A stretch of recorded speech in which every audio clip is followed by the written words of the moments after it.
Bonjour à toutes et à tous, bienvenue sur Diagonaliste, le podcast consacré à la longue distance à vélo et notamment aux diagonales de France. Ici, on parle d'endurance, de gestion, de patience, de doute parfois et de ces kilomètres qui transforment celles et ceux qui les parcourent. Je suis Marc Jacquemont et à chaque épisode, je tends le micro à des femmes et des hommes qui choisissent de rouler loin, longtemps, souvent dans la discrétion. Aujourd'hui, nous partons à la rencontre de Thomas. Avant de revenir sur ton parcours et sur ta dernière aventure, Brest-Perpignan, est-ce que tu peux nous dire qui tu es au-delà du vélo? Bonjour Thomas, à toi la parole. Alors, bonjour Marc. Donc pour une petite présentation, je m'appelle Thomas, j'ai 43 ans, je suis ingénieur dans l'automobile et je suis au club de Villebarou, donc qui est une ville collée à Blois. 43 ans et tu as commencé le vélo depuis combien de temps?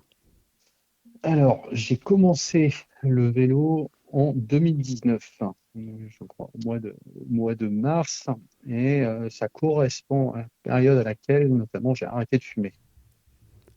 Tu étais un gros fumeur et tu t'es dit je passe au vélo ou comment c'était? Alors, j'étais pas un gros fumeur, je fumais 5 ou 6 cigarettes par jour.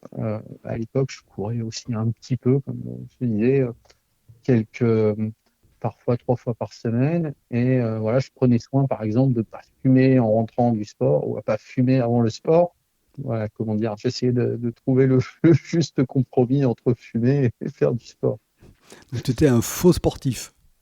J'étais un faux sportif. Ouais. Et la crise de la quarantaine, tu t'es dit j'arrête de fumer, je vais faire quelque chose. Ouais, en fait, on m'a un peu mis au défi d'arrêter de fumer. On m'a dit, mais tiens, tu vas arrêter? Je dis, oui, je vais arrêter.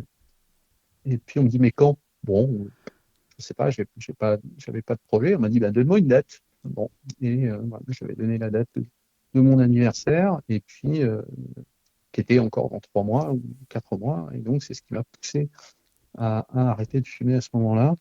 Et on va dire en activité compensatoire, outre le fait que je continue à courir un peu, j'ai commencé voilà, à faire du vélo sur un vieux vélo que j'avais dans mon garage, que j'avais récupéré un an avant. Et tu as commencé par des sorties longues, petites. Comment t'es passé en quelques années, donc 2019, à faire une diagonale peu de temps après? C'était quoi tes premières sorties? Bon, les premières sorties, c'était 25 km, après peut-être 30, 40, 50, 70, et peut-être que, il me semble que cette année-là, j'ai quand même dû accrocher mon premier 100 km. Et c'était 2019, donc c'était l'année, ouais, vraiment l'année avant le Covid. C'est quand même pas mal la première année de faire 100 km tout de suite.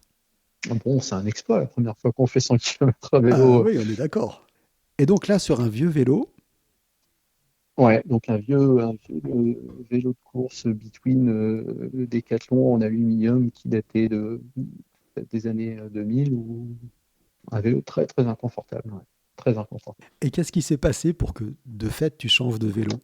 Bon, alors d'abord, quand on arrive à faire des sorties bien plus régulières et bien plus longues, on commence à se renseigner un peu sur les vélos qui existent. Et c'est comme ça que j'en suis venu au désir de m'acheter un premier, on va pas dire un vrai vélo, mais un premier vélo neuf, quoi. Et c'était quoi ce premier vélo neuf? Et ce premier vélo, c'était un Origin, un Axome 350, donc qui à l'époque était un bon, présenté comme un vélo, un bon compromis, pas trop rigide, pas trop souple, et un tarif à l'époque qui était quand même hyper accessible, avec la possibilité de personnaliser notamment sa peinture. Donc c'est quelque chose de très très chouette quand on achète un vélo la première fois, de pouvoir choisir sa peinture et un petit peu ses accessoires. Ça permet aussi de commencer à rentrer dans la technique, parce que le fait de devoir configurer soi-même finalement des éléments mécaniques qu'on ne connaît pas, ça nous oblige à nous renseigner un petit peu. On peut dire effectivement que leur configurateur est plutôt très bien fait. Le configurateur est très bien fait, et bon, nombre de collègues, un jour, même s'ils n'ont pas acheté de vélo, je crois, passent par le configurateur pour voir ce que ça donne dans une config donnée, quoi. Et là, qu'est-ce qui s'est passé en changeant de vélo? Tu as changé de typologie de sortie, tu as fait plus de long.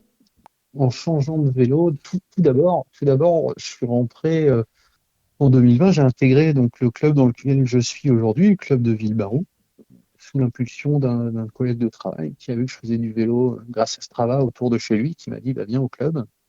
Là, j'étais d'abord un peu réticent.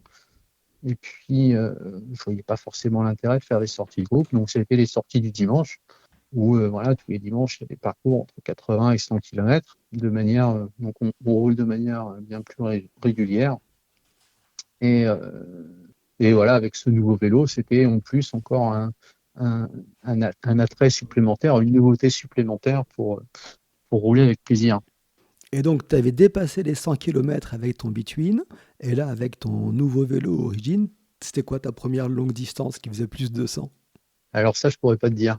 Je pourrais pas te dire. Bah alors, Bon, ton premier 200 alors? alors, le premier 200, donc là, c'est en septembre 2022. J'ai noté la date tout à l'heure. Donc, c'était un Audax, le club de Saint-Avertin, côté de Mhm. Tours, qui organise un Audax. Alors, je pense que c'est tous les ans. Donc, en septembre, on a toute la saison, pour la plupart, toute la saison qui est derrière. Donc, on est quand même dans une bonne forme.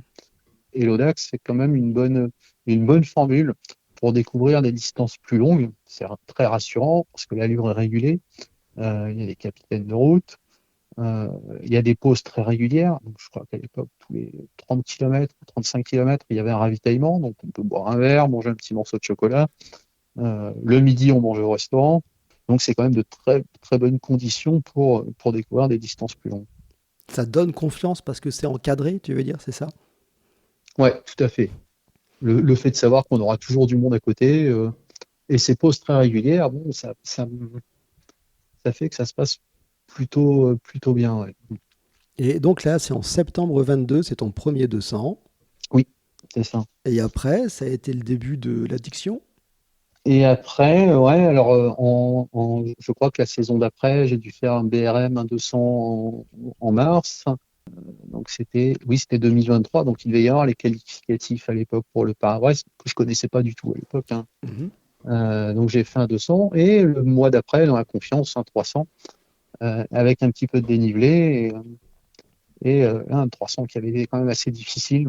Je sais pas, je me suis retrouvé dès le départ avec un petit groupe, 4 personnes qui étaient bon, objectivement d'un niveau bien meilleur que le mien. Et donc je me suis accroché à ce groupe toute la journée. Et la sortie s'est terminée. Je dois dire que j'ai eu un petit moment d'extinction entre 160 et 220 km. Je me suis dit, bon sang, mais c'est interminable. Et puis quand on voit qu'il reste 80 bornes, on se dit, bah, bon, ça va peut-être le faire quand même en fait. Et ce que je te disais tout à l'heure, le lendemain, j'étais absolument détruit. Quand je suis sorti du lit, j'avais mal partout. Et je me suis dit, non, non, non, je ferai plus jamais 300 km, trop dur. Et surtout pas plusieurs jours d'affilée.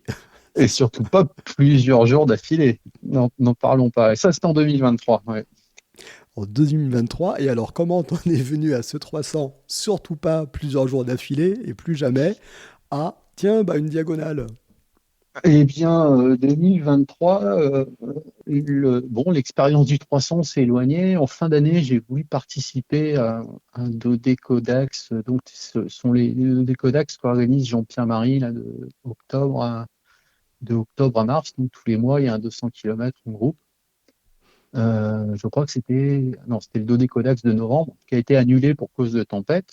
Et on m'a dit, bah, tiens, de toute façon, il y en a un autre qui est en décembre, qui se déroule la nuit. Bon, je n'ai pas trop réfléchi, mais j'ai signé pour ce 200 km de nuit en fin 2023. Et voilà, tout doucement, ben, finalement, 2024, c'est l'année sur laquelle où j'ai complété vraiment le Dodécodax, donc les 12 fois 200 km. Je dirais et c'est aussi l'année, je suis en train de repenser en même temps, où j'ai commencé à faire des rayons du centre de la France, donc à faire des randonnées de quelques jours. Et notamment, j'avais une randonnée où j'avais 3 jours de 200 km en gros, où je me suis rendu compte que ça passait, quoi.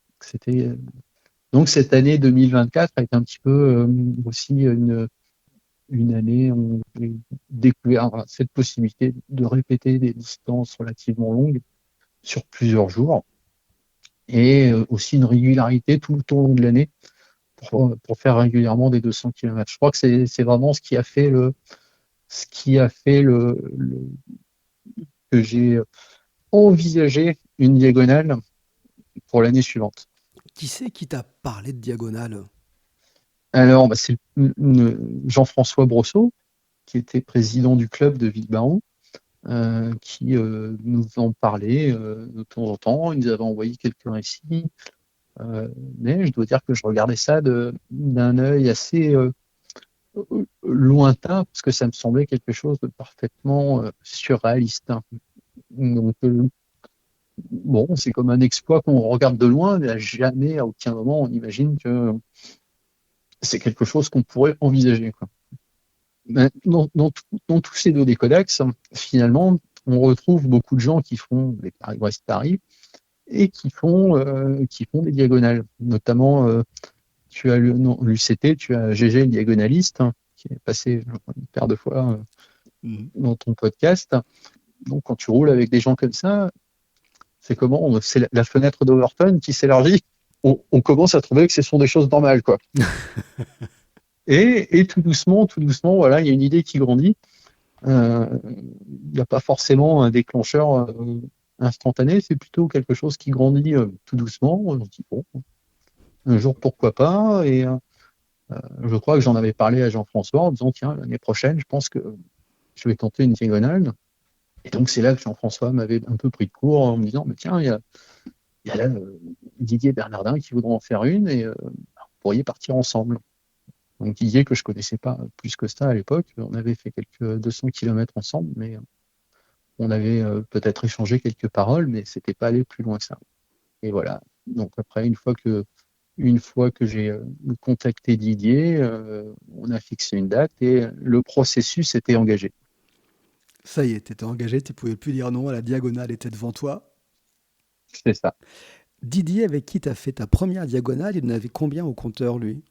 Alors Didier, je veux pas dire de bêtises, mais je crois je sais plus s'il en avait deux ou trois, au moins D'accord. deux, et il me semble qu'il les avait fait l'une à la suite de l'autre. Et donc, cette première diagonale, c'est toi qui l'as tracée, c'est toi qui as fait la feuille de route, c'est toi qui as tout fait. Oui, oui, oui, tout à fait. Ouais. Donc, j'ai sûrement passé pas mal de temps. J'aime bien peaufiner les routes. Oui, ouais, c'était une première expérience. J'ai pris pas mal de plaisir quand même à tracer cette route, à parcourir la route une première fois. Mais bon, j'avais regardé où est-ce qu'il y avait des cafés, où est-ce qu'on pouvait déjeuner. Je l'avais noté sur la feuille de route. Bon, bien sûr, réserver les hébergements et essayer d'avoir des étapes relativement équilibrées. Donc, tu l'avais bien préparé, c'était ta responsabilité. Oui, oui, oui, oui, c'était ma responsabilité. Mais Didier me faisait confiance, donc et je crois que je ne l'ai pas déçu sur le parcours, hein. Et alors, donc là, tu prépares tout ça, vous prenez le train, on arrive à Brest, le réveil sonne le lendemain à 3h11, si j'ai bien compris, vous partez à 4h. La veille au soir, avant le départ de Brest, t'es dans quel état? T'es en toute confiance, t'as de l'appréhension, tu sais que ça va bien se passer, comment tu te situes à ce moment-là? Bon, forcément de l'appréhension, déjà parce que bon, j'ai pas fait de 300 km depuis, je crois, avril 2024. Bon, j'ai jamais répété l'expérience du 300 km. Donc, bon, j'ai pas trop de doute. Bon, dans l'année, je crois que j'avais fait quelques fois 250 ou 260 et l'étape en soi de 300 km m'impressionne pas plus que ça. Mais le fait de le répéter, ça, c'est un gros doute, de le répéter tous les jours. Bon, je me dis, on va voir comment ça se passe. Et alors, bon, les conditions météo ont quand même été plutôt bonnes, mis à part un peu de chaleur sur les troisième et quatrième jours. Mais on n'a pas eu quasiment pas de pluie, pas de vent défavorable, tout au plus un vent de travers, légèrement gênant, mais c'est pas. Donc voilà, les conditions météo sont bien passées. Les Didier, on s'est bien entendu. On a roulé toujours à peu près au même rythme, très en avance sur la feuille de route. On a pu prendre du temps. Comme je te disais, le midi, on a fait très souvent resto, à part un jour. Sinon, voilà, on faisait le menu royal, entrée plat dessert, ce qui était à peine raisonnable le midi. Mais donc, on a vraiment quand même profité de cette diagonale. Donc, ça a quand même été pas trop dur dans le physique, quoi. Parce que vous aviez des conditions favorables et pas de vent de face, etc. Je pense que ça a grandement participé. Ouais. Et c'est la première fois que tu faisais donc 3 fois 300 km d'affilée, après ta première expérience de 300 km en un jour où tu t'es dit le lendemain, je suis complètement cuit. Comment tu as géré l'effort pour tenir ces 4 jours, 3-4 jours? Alors, effectivement, c'est un point. Moi, c'était vraiment ça qui m'inquiétait. Donc, je me suis dit, il faut vraiment que je parte avec une grande sécurité. Donc, je suis vraiment resté très, très en dedans. J'ai pas cherché à me faire mal. Je grimpe naturellement pas très vite. Et là, vraiment, dès que ça montait, euh, je rajoute des dents et je me faisais pas mal du tout. Ça participait beaucoup finalement à ma confiance d'en conserver quand même beaucoup sous la pédale. Donc tu prenais sur toi, vraiment, tu te dis là, je n'accélère pas, je gère mon effort, c'est le secret. Ouais, tout à fait, tout à fait. Tu utilisais un cardio lors de cette diagonale ou pas? Alors sur cette diagonale, j'avais un cardio connecté, mais je ne l'ai pas vraiment utilisé en soi, parce que bon, ça fait maintenant plusieurs années quand même que je le mets habituellement, pratiquement à chaque sortie. Donc on va dire que je regarde pas vraiment ce qui se passe au niveau du cardio. C'est beaucoup plus à la sensation. Et maintenant, j'ai beaucoup moins besoin, je crois, de le garder. Je le garde toujours parce que j'aime bien avoir des données Mhm. et pouvoir post-traiter et regarder ce qui s'est passé après. D'ailleurs, c'est intéressant de voir au fur et à mesure des jours le rythme cardiaque moyen qui diminue, qui diminue, qui diminue. Donc, sûrement aussi à cause de la fatigue, hein. Mais par contre, le cardio m'a été fort utile. Donc, la première fois que j'ai monté un col, euh, le cardio, ça a été mon vrai indicateur pour réussir à monter ce col. Donc, le col faisait 17 km. Moi, je ne voyais pas comment j'allais pouvoir monter pendant 17 bornes, quoi. Donc, j'ai utilisé ce cardio pour me dire, bah, voilà, tu ne dépasses pas 165, dès que ça monte au-dessus, peu importe la vitesse sur laquelle tu es, tu ralentis. Et voilà, ça m'a montré que la patience, c'était quand même un facteur clé euh, dès que ça monte. Il y avait, quand on passe au-dessus des 10%, il n'y a pas que de la patience, mais en dessous, on peut vraiment, vraiment s'économiser si on est raisonnable. Ok, ça c'est un point important. Après, quand je t'écoute, je commence le vélo avec des petites sorties en 2019. En 2025, je fais une diagonale Brest-Perpignan, qui a quand même du dénivelé. Ça se passe bien, franchement, il n'y a pas de souci.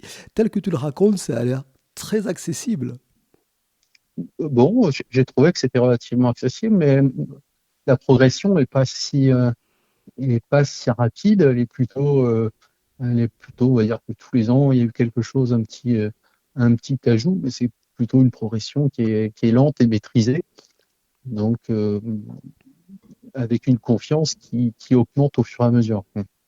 Et avec cette confiance qui augmente, ça t'a donné envie de faire d'autres diagonales à venir. Tu t'es dit, ça me plaît, j'y vais. Alors, c'est vrai que cette première, elle s'est passée tellement, tellement bien que je me dis, bon, qu'est-ce qui va se compliquer sur les prochaines, quoi. Mais oui, du coup, il y en a deux de planifiées, une en juin, donc sur Brest, Strasbourg, et puis encore donc avec notre membre du club de Villebarou et collègue de travail que j'ai réussi à motiver pour réaliser cette première diagonale pour lui. Ça m'a tellement plu que je suis vraiment très content d'emmener quelqu'un d'autre et lui Waouh. faire découvrir euh, cette traversée de la France. Et puis en août, donc sur Brest-Menton avec Didier Bernardin, avec qui j'étais très. Ça s'est tellement bien passé qu'on ne peut que avoir envie de repartir ensemble. Alors, ça s'est très bien passé avec Didier, et pourtant, vous n'aviez pas partagé avant de longues distances tous les deux. C'était une découverte autant pour l'un que pour l'autre. Oui, oui, oui, tout à fait. Bon, on s'était bien côtoyé sur quelques randonnées, mais on s'est côtoyé la journée, mais aussi on a quelquefois partagé le lit, je crois. Il y avait des grands lits. Donc. Cette première diagonale, tu l'as réalisée avec ton vélo origine que tu avais acheté après le Between. Alors, non, parce que en 2020, je sais plus, 22 ou 23, j'avais acheté un cadre de Grax, donc que j'ai monté en que j'ai monté en GRX. Donc c'est un vélo de gravel, hein, mais avec une géométrie qui est pas si éloignée d'un vélo de route traditionnel, bon, avec quand même des bases un peu plus longues qui donnent du confort. Et c'est le vélo que j'utilise aujourd'hui pour les voyages à vélo, parce qu'avec, je ne l'ai pas dit tout à l'heure, mais avec ma compagne, on fait aussi quelques voyages à vélo, Loire à vélo, le canal des Deux Mers, voilà, on fait quelques sorties bikepacking, on part pour une semaine ou 15 jours. Et je l'utilise aussi pour tout ce qui est grande distance, dès que ça dépasse les 200 km, souvent c'est le vélo que je prends, quoi. Parce Et c'est que, celui que j'ai utilisé pour la diagonale. parce que plus confortable que l'Axome 350 que tu as. Parce que plus confortable, ouais, tout à fait. Ok, dans la Et, position. et il y a plus confortable dans la position. Et aussi, bon, comme c'est le vélo que j'utilise pour les voyages, je le mets dans le train, il vieillit un peu plus vite que l'autre. Donc voilà, j'ai un peu moins de scrupules à le mettre dans le train et à lui faire prendre quelques cicatrices, quoi. D'accord. Alors, à propos de cicatrices, dans ta première diagonale, tu n'as pas eu de douleurs, des douleurs classiques de fesses, de cervicales, de poignets, etc. Tout ce qui est partie haute, ça s'est plutôt bien passé. Quelques douleurs postérieures, en fait, dès le deuxième jour, surtout le deuxième jour, je dirais. Donc le premier jour, je n'avais pas mis de crème, et le deuxième, j'en ai mis avant de partir, mais aussi régulièrement sur le trajet. Et après, étonnamment, bon, le troisième jour et quatrième jour, ça, bon, peut-être que j'ai oublié, mais c'est surtout le deuxième jour, je crois, où j'ai douté un peu, où je me suis dit, oulala, dès le deuxième jour, un peu mal aux fesses, qu'est-ce que ça va être la suite? Mais finalement, ça n'a pas mal évolué. Tu as eu de la chance. Parce que quand ça démarre, c'est vrai que c'est rare que ça se résolve tout seul après. Tu as des prolongateurs sur ton vélo, sur ton Grax? Ouais, alors j'avais installé des prolongateurs, je crois, presque un an avant la diagonale, et bon, encore aujourd'hui, ils n'ont pas quitté le vélo. Donc c'est des prolongateurs qui sont montés des Reos de 3 cm. Et donc, c'est un peu plus haut, mais c'est vraiment très confortable. J'ai l'impression de pouvoir rester dessus très, très, très souvent, même si ça descend ou si ça monte, bon, pas dans des grandes descentes, Mhm. ni dans des très grosses montées, mais jusqu'à 3-4%. Et c'est quand même agréable pour pouvoir se détendre justement tout le haut du corps, les épaules et notamment les poignets et les paumes de main je sais qu'il y en a parfois qui ont des pertes de sensations dans les mains pendant plusieurs jours ou semaines après. Là, avec les prolongateurs, ça permet vraiment de changer la position et de se relaxer toutes ces parties du corps. Sur du plat, tu vas les garder, tu vas l'utiliser combien de temps, tes prolongateurs? Tu peux les utiliser 4 heures, 5 heures, plus que ça dans la journée? C'est difficile à quantifier, mais je pense que oui, oui, on est dans cet ordre Mhm. d'idées. Je pense que peut-être même, ouais, je sais pas, entre un tiers et deux tiers du temps. C'est assez variable, ouais. Ça Ok. dépend beaucoup de la typologie de terrain. Quand on a besoin de garder des freins pas loin, c'est clairement pas la bonne position, quoi. Donc, élément de confort.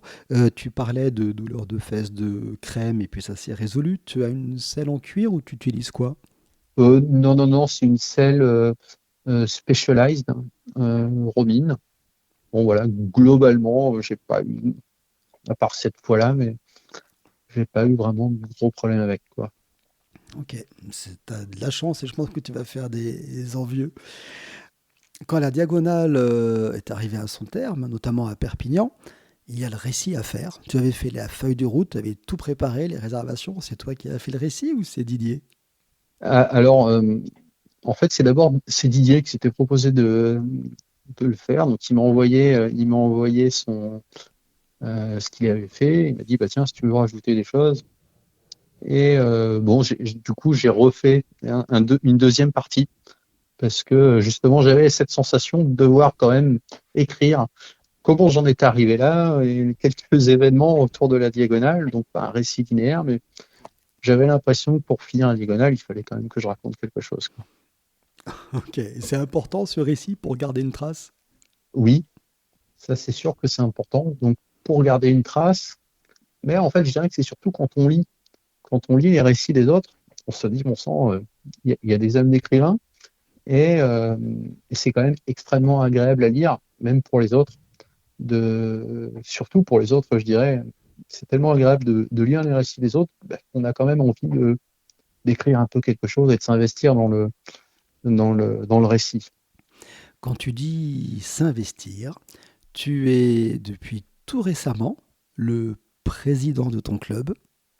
Là aussi, Oui, qu'est-ce qui s'est passé? C'est un investissement, ça, ça demande du temps, c'est de l'engagement. alors, c'est vrai que je ne sais pas encore bien le mesurer. Euh, c'est bon, ça fait peut-être un an que c'est en projet, un an que j'ai eu le temps aussi, je fais tout assez lentement, donc j'ai eu le temps de me le mettre dans la tête. Je ne mesure pas encore forcément le temps que ça va me prendre. Euh, il y a aussi un bureau les membres du bureau qui sont d'excellents supports. Clairement, sans eux, je n'y serais pas allé. Mais l'idée derrière, c'est que pour ces quelques dernières années, j'ai quand même pris beaucoup de plaisir dans le club, aussi au-delà.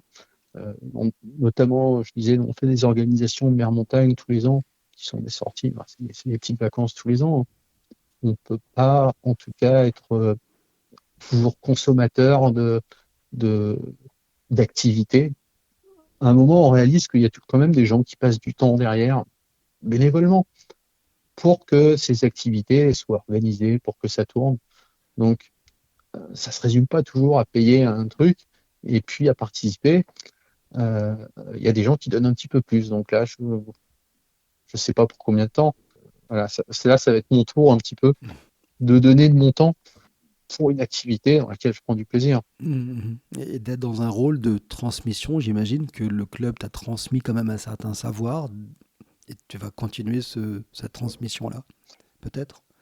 Je l'espère, je l'espère. Ouais. Et donc moi, dans les, peut-être qu'on se rend compte dans ce que je raconte, mais voilà, je suis passé on va dire, d'un rouleur du dimanche à envisager de la randonnée, pas nécessairement de longue distance, mais de la randonnée itinérante sur plusieurs jours.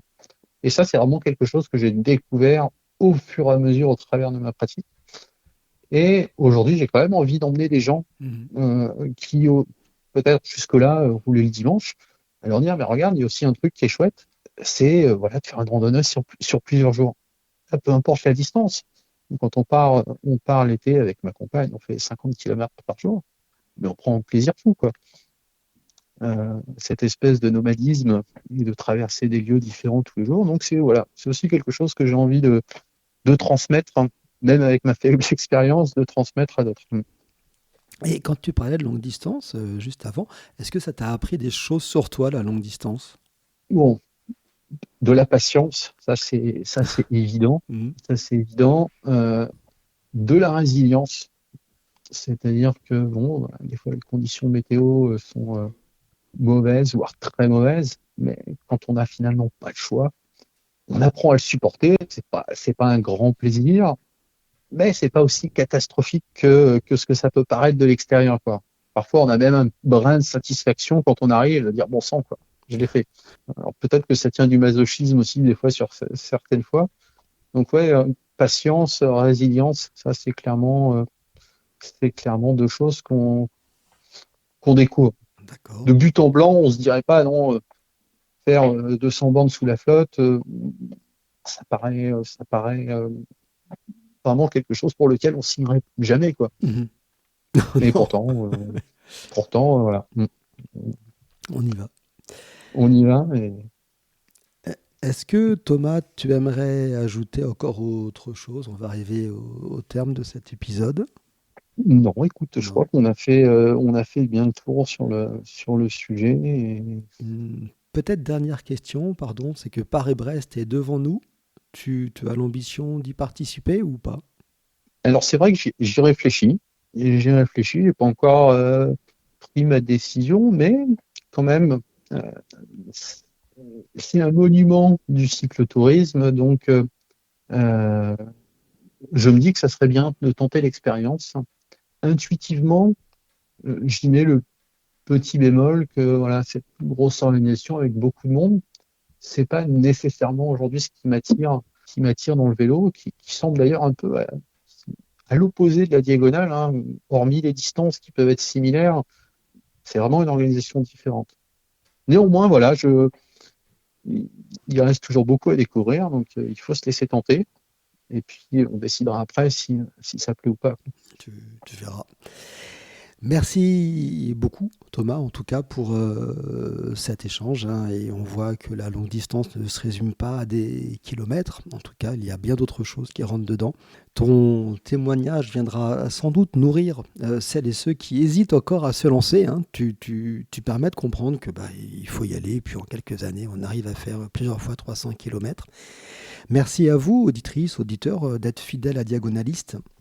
Si vous souhaitez partager votre expérience de la longue distance, diagonale, BRM, Paris-Brest ou autre aventure, n'hésitez pas à nous écrire à diagonalisteaupluriel@gmail.com. Merci beaucoup Thomas, au revoir. Merci Marc.